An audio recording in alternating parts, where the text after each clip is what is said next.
Greetings of peace and love, everybody. Brother Ram Hotep coming back at you with another video, another segment, broadcasting on behalf of 13signastrology.com. I thank you guys for listening. Thank you guys for watching.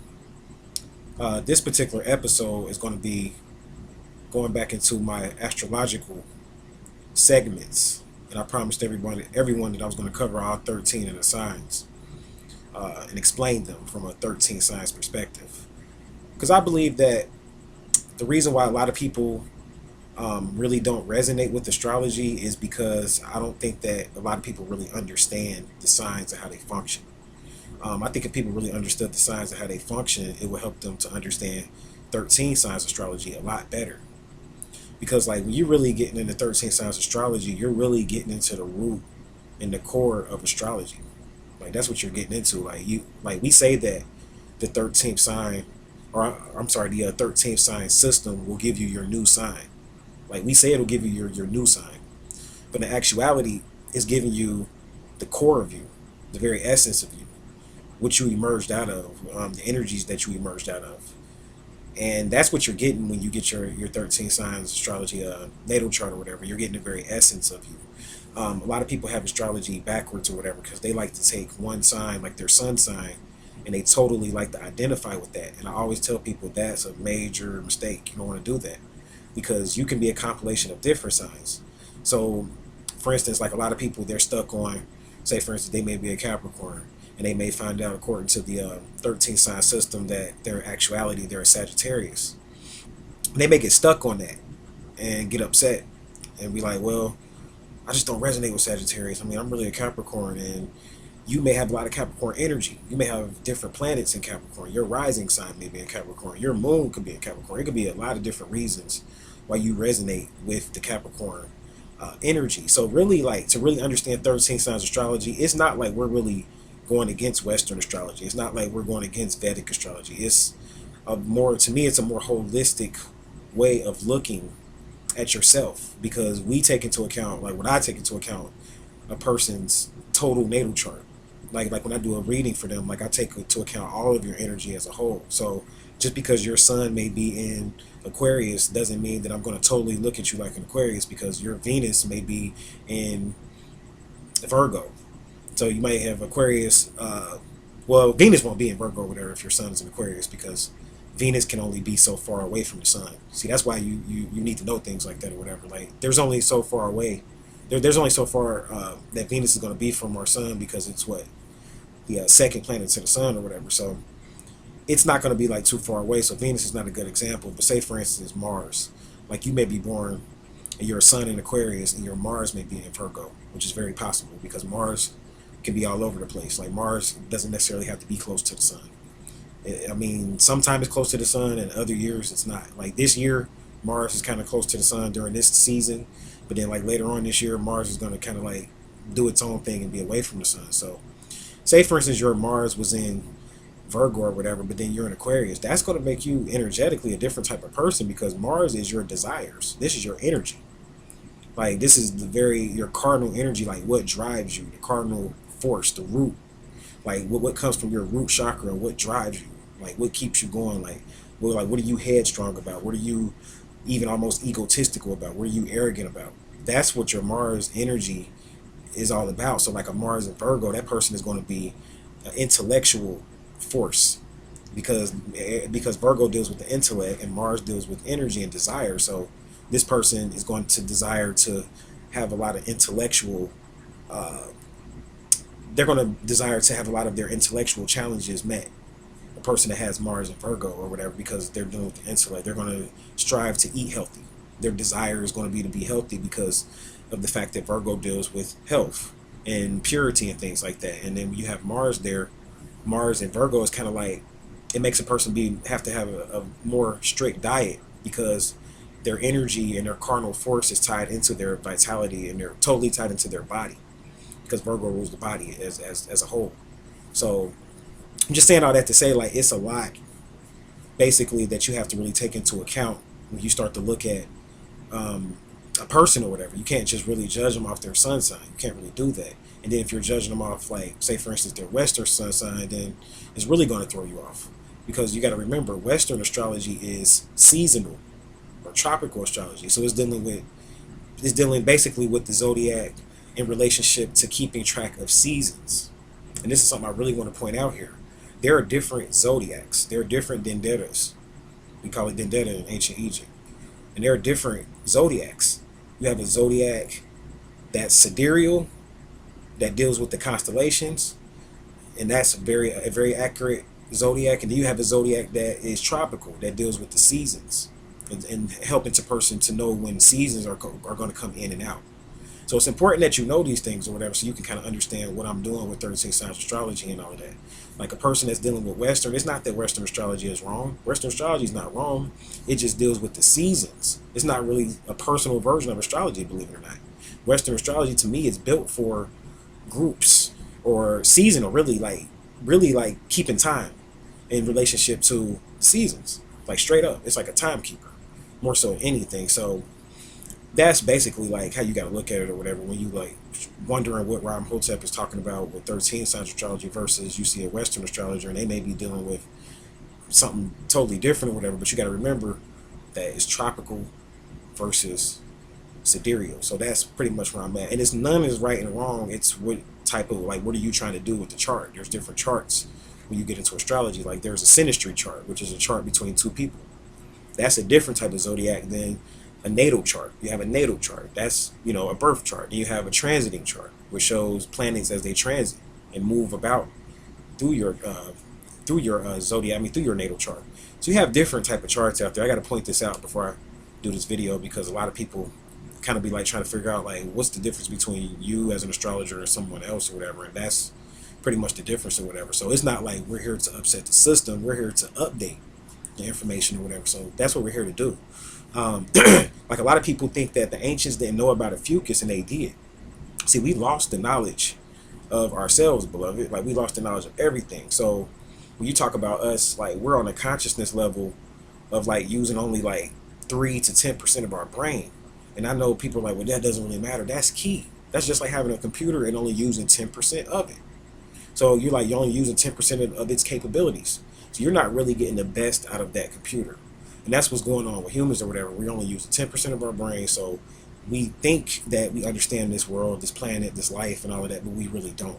Because we're not holistic. We're not using 100% of our brain. So with that, I'm basically saying all that to say that you think that the ancients didn't know about Ophiuchus. Sure, the ancients knew about Ophiuchus. The ancient Egyptians even went so far as to align Giza with Ophiuchus. That's right, the Great Pyramid is aligned with the 13th sign of Ophiuchus perfectly. You mean to tell me the ancient Egyptians just coincidentally chose that spot? No. That is the ancient. See, Giza is the Mecca. That is the chamber. That is the master chamber on this planet, or the heart chakra, or the master chakra, or the center on this planet. It's in Giza. So of course the ancients knew about Ophiuchus. You can look this stuff up if you think I'm making it up or whatever. Straight up, it's very researchable. So saying all that to say, this version of astrology that I'm striving to bring is not, it's not a competition. I'm not against other Western astrologers. I'm not trying to put people out of business. I'm just simply updating information. There's astrologers that, there's some excellent astrologers that can use Western astrology to predict things. Just because Western astrology may not be as accurate for a natal chart, it's very accurate with predictions, believe it or not, if you know how to use Western astrology. So I'm not knocking the fact that you can predict the Western astrology or things of that sort. What I'm saying is that astrology on a personal level has to be introduced and updated, because we're in the age of Aquarius, and I'm going to talk about Aquarius right after I make this last point. We're in the age of Aquarius, and in this age, we're going to work in groups, because Aquarius is all about groups, but Aquarius likes to keep his or her individuality within the group. Very key here. So what I'm saying is that we have to learn more about ourselves so that we can become better individuals, which will help us to become better in groups. So Aquarius is all about groupthink and stuff like that. But at the same time, Aquarius is a radical, and Aquarius is a type of an individual that is not going to bow to a king. So with that, Aquarius has to still keep their individuality, and they have to make sure that justice is a part of whatever system that they're offering their energy to. Like, that's very key when it comes to Aquarius or whatever. So we're going into the age of Aquarius. So humans are becoming more individualistic. They want to know more about themselves. So that's why a lot of people, and I'm not knocking religion, but that's why a lot of young people aren't really going to church or whatever, because of the fact, and I'm not saying they should or shouldn't go, you know what I'm saying? That's up to them, you know what I'm saying? I believe in free will, so you can't make a person do anything. I mean, so, but I'm saying the reason why, as a scientist, I analyze things, and I think that the reason why a lot of the youth aren't going to church as much is because they lose their sense of individuality to a degree when they, you know, get into the church, and they have to assert themselves into this group, you know what I'm saying, in the church or whatever, and they feel like, well, I can't really wear my, you know what I'm saying, like, I can't wear tattoos, or I can't, you know what I'm saying, not really tattoos, but like I can't wear my nails all black, or I can't wear this all black outfit because the church might persecute me or whatever. So you got a lot of youth that are running away from the church because of that very fact, because like they don't have a lot of individuality. They can't really express their individuality in church. So that's why a lot of the youth and stuff like that are kind of shying away from the church. But then you got a lot of churches that are opening up to individuality now. You got a lot of churches that are opening up to their children getting into the arts. You got a lot of Christians that are now, like, I seen a Christian, it was a Christian agency to recruit actors, the acting agency. And it was for Christians. And I thought that was a great idea. I'm like, wow, so you got Christians now are becoming more open because they realize the new energy is causing us to shift. So it's not that Christianity is exactly outdated. It's not really that. It's just that the strictness, the conservatism, and all of that needs to be transformed and updated. So, in Aquarius, see, the age of Aquarius is bringing all of that in. So, saying all that to say, we are into the age of Aquarius, and that's the energy. So we got to kind of like blend into this new energy. And the age of Aquarius is really like a key time. It's really a key time, guys, because of the fact that the last time that Atlantis was really at its heyday was when we were in Aquarius. We were in the age of Aquarius. Now, what is the age of Aquarius? The age of Aquarius is basically a cycle.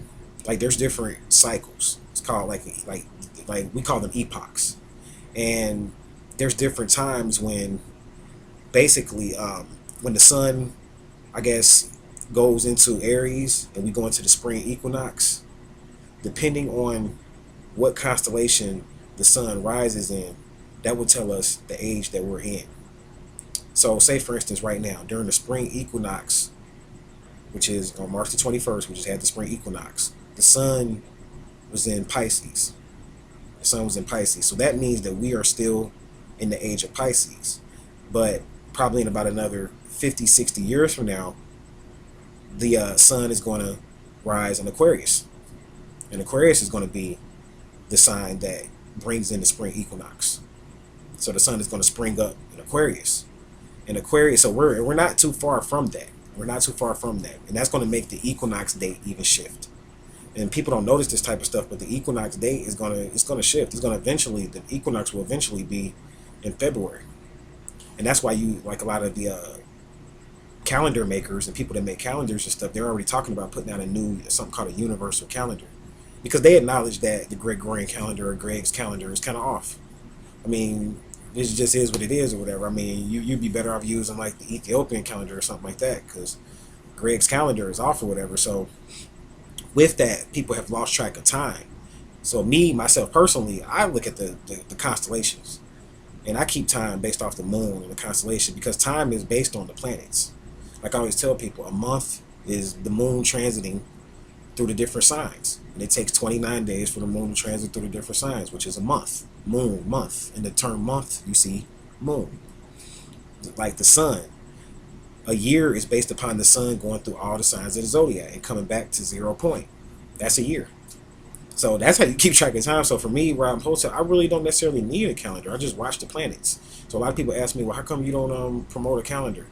I mean, I'm thinking about promoting one and creating one, but I don't really need one, because myself personally, I just look at the planets, because I know what time periods they're measuring. It's all off of the planets. Now, the Ethiopian calendar and the Jewish calendar is the best calendar to use. I mean, I'm not knocking that calendar, because that calendar is 13 months in that calendar, believe it or not. It's a hidden month.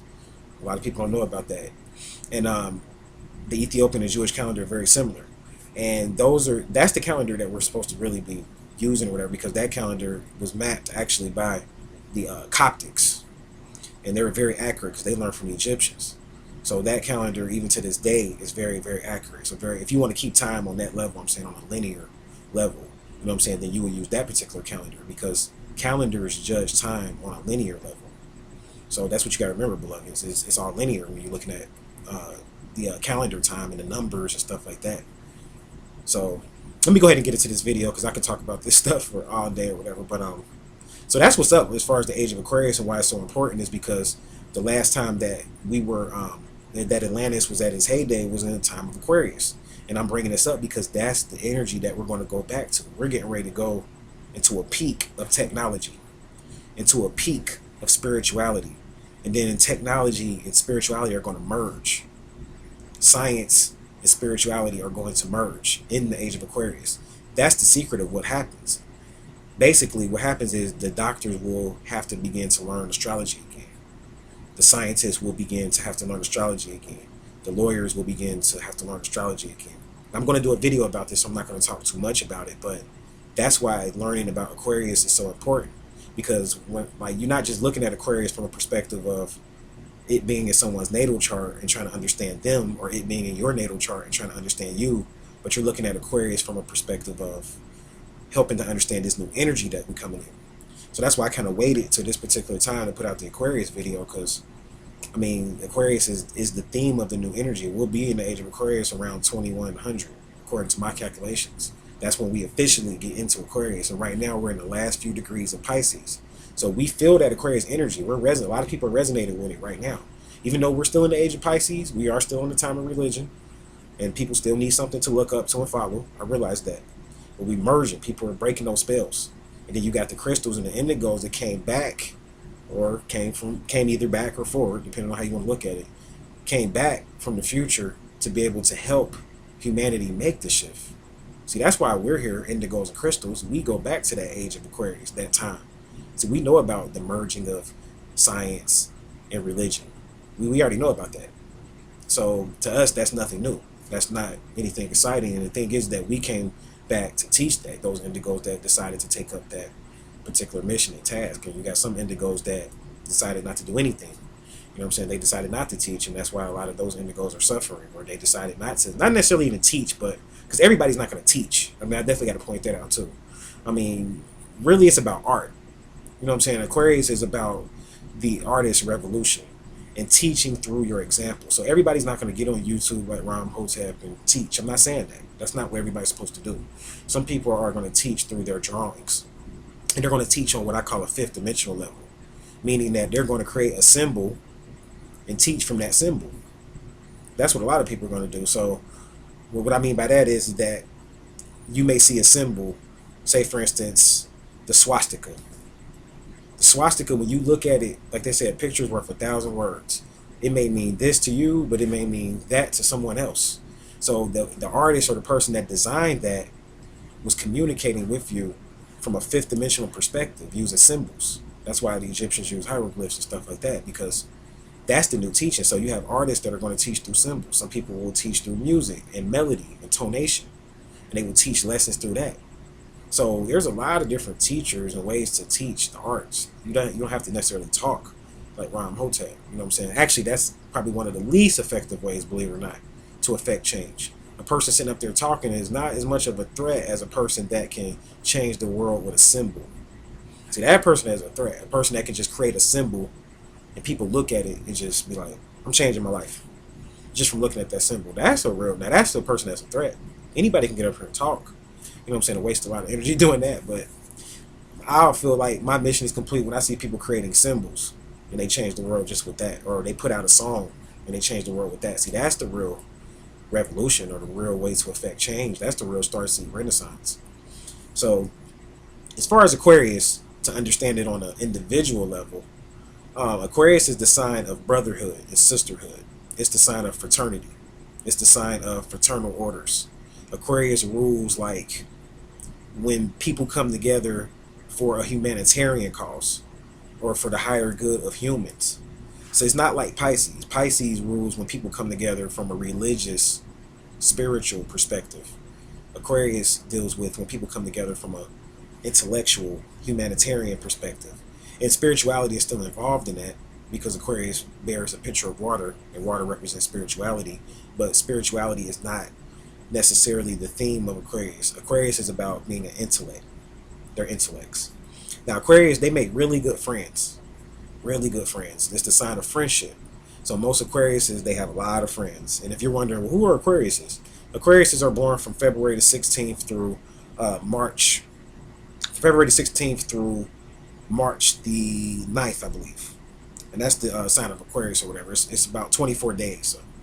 So it's February the 16th to about March the 9th. So anybody born within that time period is in actuality an Aquarius. And I know a lot of people believe that that's the time of Pisces, but according to the new zodiac that was, put out by the scientists, this is now the time of Aquarius or whatever. So those particular dates.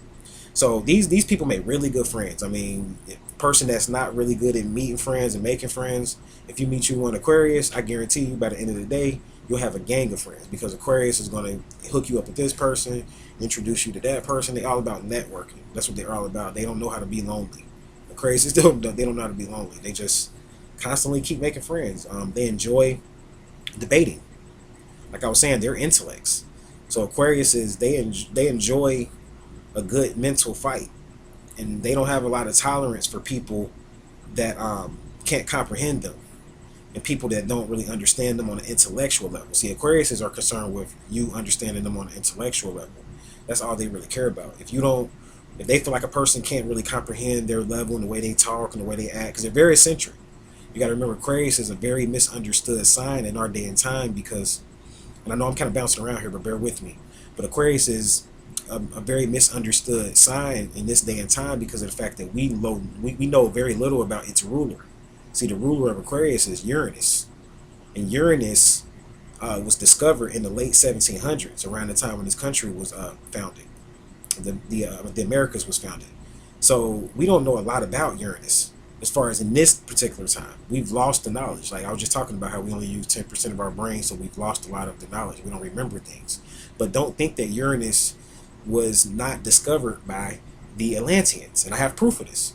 And the proof is because you can find writings about Uranus amongst the ancients of Peru, amongst the Aztecs even. They talk about Uranus, and they charted Uranus moving through the solar system way before, I'm talking 12,000 BC, way before we knew anything about Uranus. You find there are writings where the Aztecs, especially the Peruvians, charted Uranus.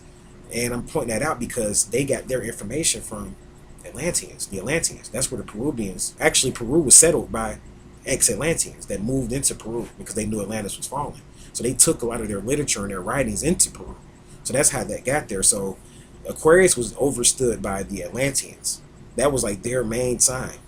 And they understood that sign to a point. Like, so they based their whole culture off of that, off of the sign of Aquarius or whatever. So that's why like a lot of Aquarians are misunderstood in this day and time. Getting back to my point, is because of the fact that, and a lot of people don't understand them intellectually, is because of the fact that they really weren't defined in our culture. Aquariuses aren't really defined in our culture. They're defined in Atlantis. So you have to go back to Atlantis to understand Aquarius. You got to study about starseeds and indigos and crystal children and rainbows and stuff like that to really understand an Aquarius. So now Aquarius, they can come off as arrogant. They can come off as arrogant because they're not arrogant though. That's the thing. But well, depending on the perspective of how you see it.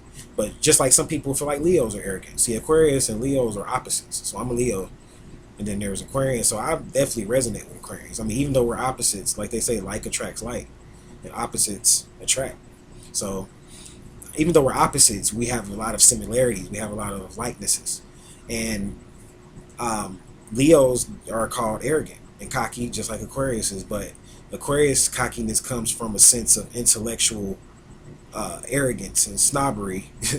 And Leo's cockiness comes from a sense of figuring out things and being ultimately creative and being able to think their way out of anything and being so super independent to where they don't really need people and all of that type of stuff. So that's where their arrogance comes in at. Totally big difference, but the same at the same time. So Aquarius says they can come off as arrogant, and it's really not they're arrogant. They just hate hypocrisy. They hate ignorance. So like if, say for instance, they see something that's unjust or foolish or stupid, they're going to talk bad about that. Like Aquarius is not going to let that stand down. Like Aquarius are they're your real revolutionaries, not Leos really. Like really, Aquarius they're the real radicals as far as on an intellectual level, because they're going to keep pushing and pushing. But remember, it's intellectual more so though. Whereas Leo deals with more warfare, because Leo is based on the cat, and cats are warriors, cats are soldiers. That's why the Egyptians kept cats on their grounds, because cats protected the ground and the land. Believe it or not, people say no, dogs protect the ground. Ram Hotel, what the hell you talking about some damn cats? That sounds like some feminine shit. Nah, brother. It's not that it's feminine. It's the fact that the Egyptians were smart and they used the feminine principle as their protection. Because I experienced this. I had some land at one time that cats were on. Like I was living on some land and that cats patrolled this particular land.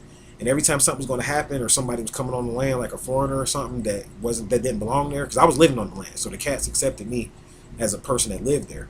So every time someone like a foreigner or somebody would come, the cats would come to me, and they would like come up to me or whatever, and basically make a noise or something. And then shortly after, it'll be somebody causing some shit or some drama coming on that land, and the cats would always warn me, but not in a way like a dog. See, that's why people say, well, cats can't protect you, because cats are smarter than dogs. Dogs are going to warn you when they hear it, when you hear it too probably, and then they're going to start barking, and then they're going to throw you off. A cat is going to be quiet, and they're going to warn you at least 3 or 4 or 5 minutes before the actual intruder gets a chance to engage you.